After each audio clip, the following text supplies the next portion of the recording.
Cabdulaahi Axmed Yuusuf Mataan waxa uu ka mid ah ardada sanadkani ka qalin jebisay dugsiga sare ee Nawaawe ee magaalada Boosaaso.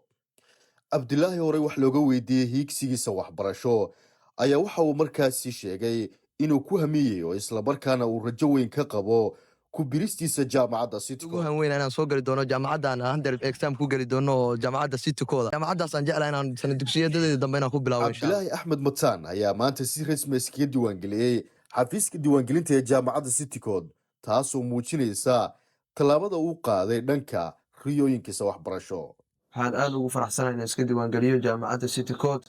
jaamacadda in badan ku mahaaminayay jaamacadda waxay igu dhalatay inaan jeclaado iyo kuliyadda muddadan dhiganayay dugsiga sare taasoo sababtay inaan kusoo biiro jaamacadda City Code. halkan ayaa ka bilaabaya waxbarashadayda sare ee jaamacadeed ee university waxaana ii suurta gashay riyada muddo dheer ee ku haaminayay inaan ka mid noqdo jaamacadda City Code. Abdullahi soo dhawow maanta kusoo dhawow ku dhawaad kusoo dhameeyna taacada waan ku faraxsanahay inaan maanta soo